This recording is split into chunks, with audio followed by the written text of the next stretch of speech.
there is a real world equivalent to jacking into the matrix, and it's called reading. And if you read, you can get knowledge, and you can get it fast. It's basically someone's life distilled down to something that you can read in a week. Like, that's crazy. I agree. So that's my obsession with the Matrix. Bro, I love that. And there's all these parts of the Matrix that apply in real life. And I love what you just said about reading too, because, and I just feel like there's this, we live in a matrix too, to some extent. Like 100%. Our RAS in our brain that you and I both know a lot about is this filter that reveals to us our own reality.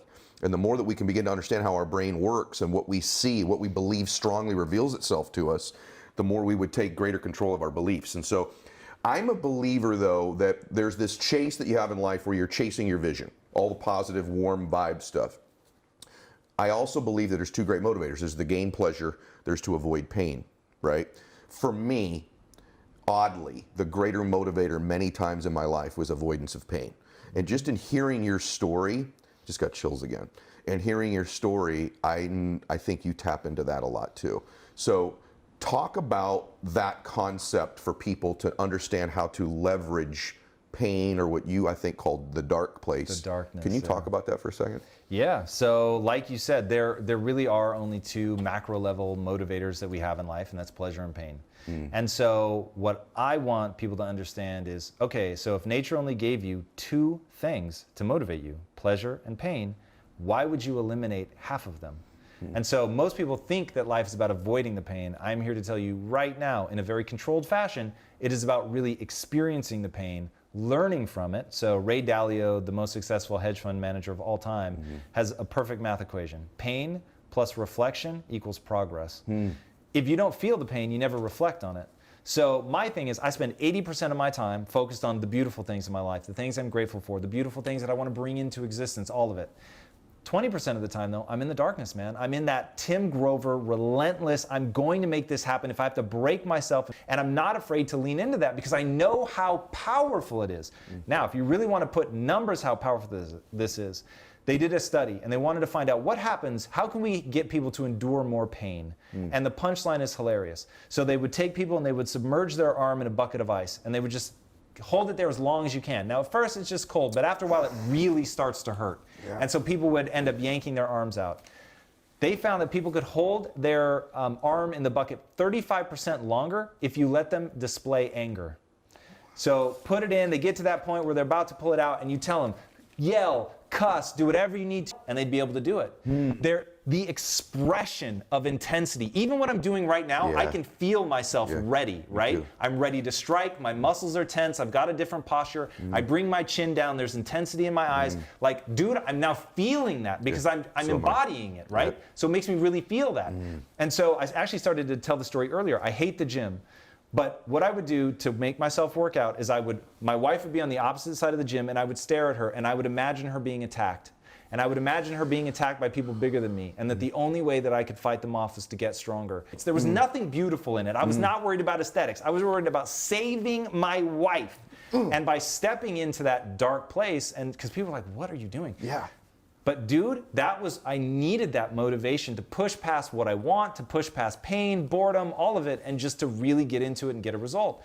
But I find that people shy away from that. Look, to me, it's an 80-20 split. If you're spending more than 20% of your time there, it will be corrosive. It will start to erode your sense of self because you're going to feel badly, right? Because I would be saying to myself, you're weak, come on, like you've got to get stronger. If you spend 80% of your time doing that, that sucks. I don't want to live like that. But not being able to dip into both, you'll just never hit the level of extraordinary. You may be fine. You may even be good.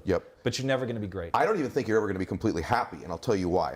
This is going to be something that people will snip this part because you have to dip into that dark place. And here's the other reason you have to do it. You and I both know people who used to do it who no longer do. Friends of ours who have sold a company and didn't go to the next level and found the next thing. What happens is if you spend all your time in the pleasure place, thinking about it and only experiencing it, you become dull to it. It's the contrasts in life that give you all the juice, that give you all the passion. So letting yourself go feel pain and discomfort in the dark place makes the light place, the pleasure place, so much more ecstasy, power, passion when you go back to that state because of the contrast. If you're constantly sitting in just warm water all the time, it just sort of eventually wrinkles you up. You got to have contrast in your life. And so it's not just a place where it's a catalyst for change, it's a catalyst for happiness, ironically, is going to the dark place. You also talk about something, man, and I've never heard someone say this before.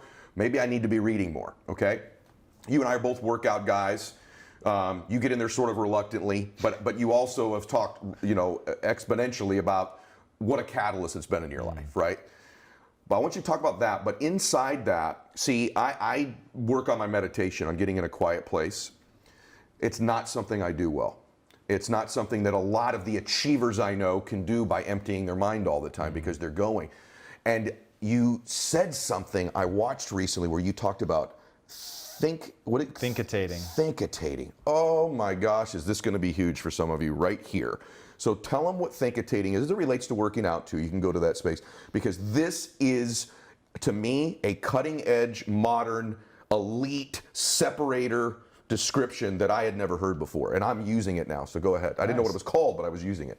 So, well, with the working out thing, that's about earning credibility with myself, right? So you talk really eloquently about this. If you want to believe in yourself and have a sense of self-worth, you have to earn that. And I wish it's something that somebody can give you, but they can't. But you can, doing really simple stuff. You say you're going to do something, do it. Yes. So my thing is, I said I'm going to go to the gym, I'm going to go to the gym. Whether I like it or not, I know that it has advantages in terms of cognitive optimization, in terms of longevity, all of that. So I'm going. Yep. And doing that every day and pushing into the extra reps and showing up for myself to get the result, like I feel good about that. Yeah. And it's one very simple thing that I can control, doesn't require anybody else, no one has to come through for me, nothing. So that's big. Then I meditate immediately after that. And the reason that I do that is I like the juxtaposition of the high intensity fight or flight sympathetic response of being in the gym and then the parasympathetic response of meditating. And being able to rapidly shift your state, like on a physiological level, is really important. So I go from that, I come out of the gym, I'm huffing and puffing, I sit down and I see how rapidly I can calm my heart rate, how rapidly I can calm my breath, and I listen to the sounds of nature. So if it's raining outside, I'll listen to rain. If it's night, I'll listen to the sounds of like a meadow at night, which I actually find really relaxing. And I get lost in that. Now, the reason that I do that is that shifts you into what's called an alpha wave state. Love this. When you get into an alpha wave state, it's commonly referred to as being calm and creative. So it's not sleepy, okay? That's like getting more into theta. So you feel completely alert, but you feel calm, you feel creative. And so parts of your brain are talking that don't normally talk. So you get these like really far-flung sort of creative answers to a problem. Since the whole point of this is to get into an alpha wave state, as soon as I feel completely calm and creative, sometimes it takes 5 minutes, sometimes it takes 30 minutes. But once I feel calm and creative, I go into thinkitating, where I let my mind begin to wander onto the biggest problems that I face in my business. And in that, I'll just have these ideas and I take notes and I go back to it. So I'm still breathing, I'm still keeping my eyes closed except when I'm taking notes. And I stay in that space and I can sometimes elongate that for another 30 minutes. So my typical meditation's 15 to 20, and then I'll thinkitate for 10 to 40 minutes, depending on like if I'm really on a vein of something interesting. And knowing that I'm gonna be able to do that once I get into the alpha state, I actually get into the alpha state much faster because I'm not thinking, oh, is this an idea I should take a note on? I'm just like, when am I really there? Yes. When I feel it click in, I'm like, okay, cool. And if I have an idea, boom, then I go for it.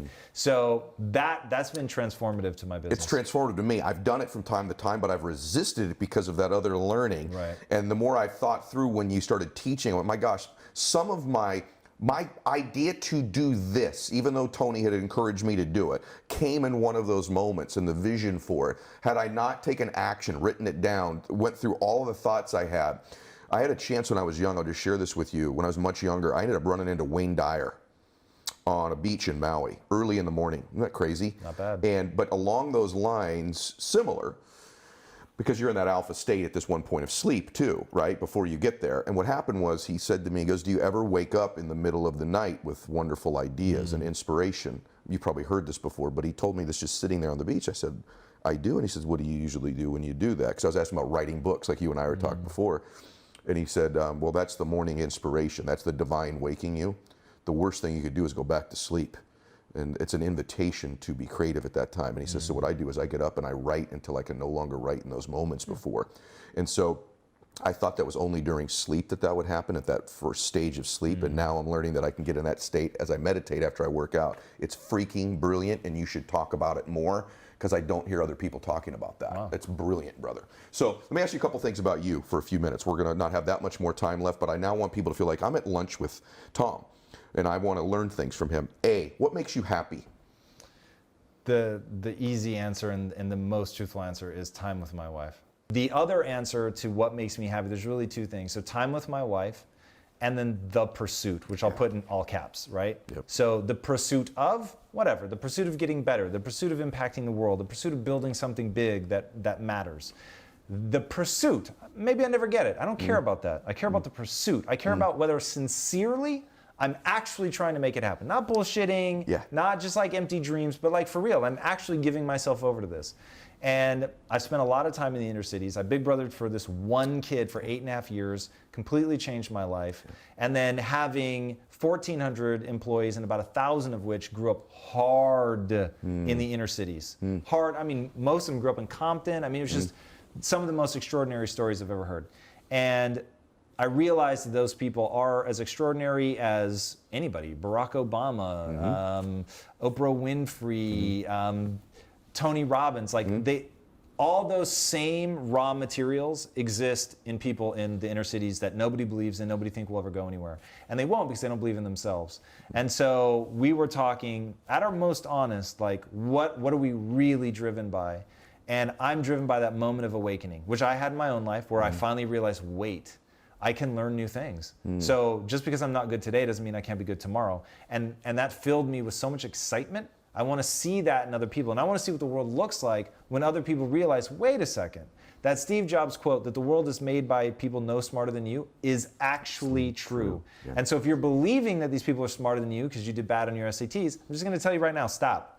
So you can develop yourself. So my obsession became that humans are the ultimate adaptation machine. We are literally wired from the ground up in order to grow and improve under stress and pressure. So it's like, what's the phrase? Pressure can burst pipes, but it also creates diamonds. Yes. So it's like you need the pressure. And yes, it can hurt, but it can also make something amazing if you're willing to put yourself in that situation. So it's a weird twist of fate that humans, in order to build the muscle, you first have to tear it, right? Yes. So, but once you accept that that's how it works, you can do extraordinary things.